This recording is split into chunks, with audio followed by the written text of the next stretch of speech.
श्रीमान् वेङ्कटनाथार्यः कवितार्किककेसरी वेदान्ताचार्यवर्यो मे सन्निधत्तां सदा हृदि।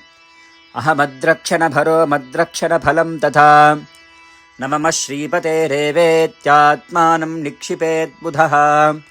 अहमद्रक्षणभरो मद्रक्षणफलं तथा न मम श्रीपतेरेवेत्यात्मानं निक्षिपेद्बुधः। न्यस्याम्य किञ्चन श्रीमन् अनुकूलोऽन्यवर्जितः। विश्वासः प्रार्थना पूर्वम् आत्मरक्षाभरं त्वयि। स्वामी स्वशेषं स्ववशं स्वभरत्वेन निर्भरम् स्वदत्तस्वधिया स्वार्थं स्वस्मिन्यस्यति मां स्वयं। श्रीमन्नभीष्टवरदत्त्वामस्तु शरणं गतः। एतद्देहावसाने मां त्वत्पादं प्रापय स्वयं। त्वच्चेषत्वे स्थिरधियं त्वत्प्राप्येकप्रयोजनम्। निषद्धकाम्यरहितं कुरु मां नित्यकिङ्करम्।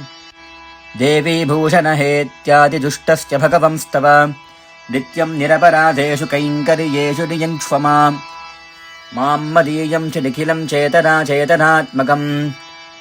स्वकैङ्कर्योपकरणं वरद स्वीकुरु स्वयम्। त्वदेकरक्षस्य मम त्वमेव करुणाकर। न प्रवर्तय पापानि प्रवृत्तानि निवर्तय। अकृत्यानां च करणं कृत्यानां वर्जनं च मे। क्षमस्व निखिलं देव प्रणतार्तिहर प्रभो। श्रीमान् निगतपञ्चाङ्गं मद्रक्षणभरार्पणम्।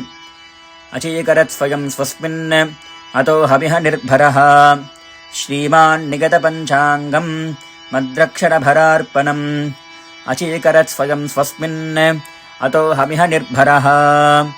कवितार्किकसिंहाय कल्याणगुणशालिने श्रीमते वेङ्कटेशाय वेदान्तगुरवे नमः।